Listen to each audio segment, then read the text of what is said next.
आज मैं आपको खबर से भी ऊपर की खबर बताने जा रहा हूं।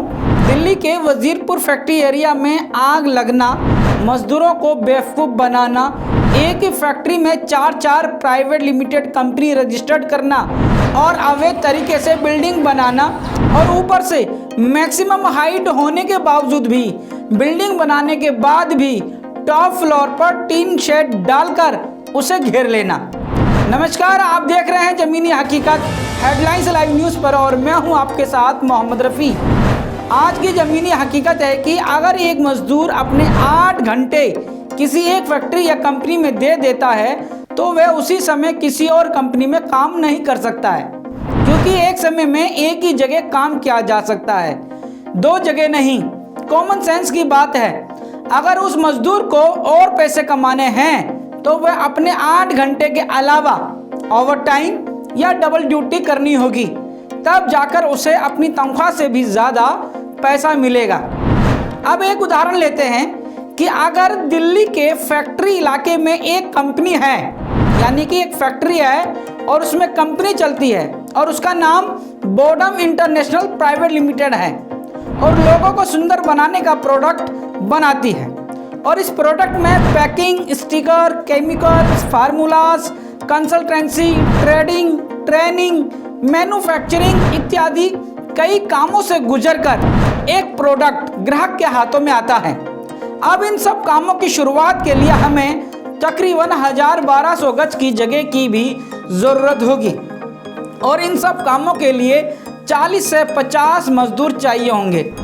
इतना होने पर अब आपकी कंपनी प्राइवेट लिमिटेड होनी चाहिए, तब जाकर भारत सरकार द्वारा स्टार्टअप इंडिया और MSME रजिस्टर्ड होने पर अब आपको एक कंपनी के नाम पर 20 लाख रुपए तक का सीड फंड मिलेगा, जो आपको वापस नहीं करना होगा और 50 लाख रुपए तक का लोन भी ले सकते हो, जिसमें मामूली सा ब्याज दर उसके ऊपर लगेगा। मतलब अब आपके पास हो गए 70 लाख रुपए का इंतजाम, जिसमें 20 लाख रुपए तो देने ही नहीं हैं। और ऐसे ही करके अब कंपनी मालिक 4 कंपनी खोल लेता है, एक बीवी के नाम, एक बेटे के नाम, फिर दूसरे बेटे के नाम, बहू के नाम।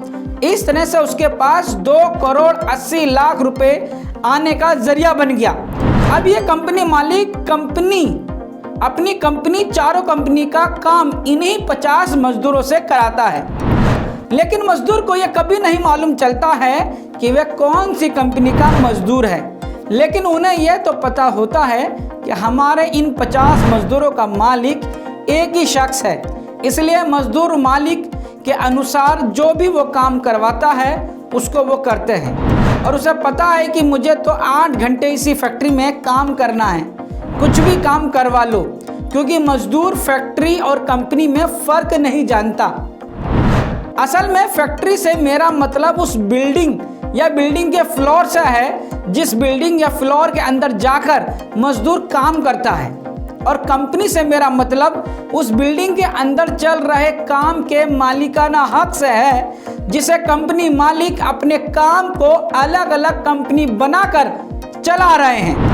अब बात करते हैं A91 फैक्ट्री, जिसमें 2 बार आग की बड़ी घटनाएं हो चुकी हैं। उसकी ज़मीनी हकीकत क्या है आज जानेंगे। A91 फैक्ट्री पर 4 प्राइवेट लिमिटेड कंपनियां रजिस्टर्ड हैं। सबसे पहली कंपनी का नाम है भोला बाबा एग्जिम, जिसके 2 डायरेक्टर हैं, मैचंद गुप्ता और राजन गुप्ता।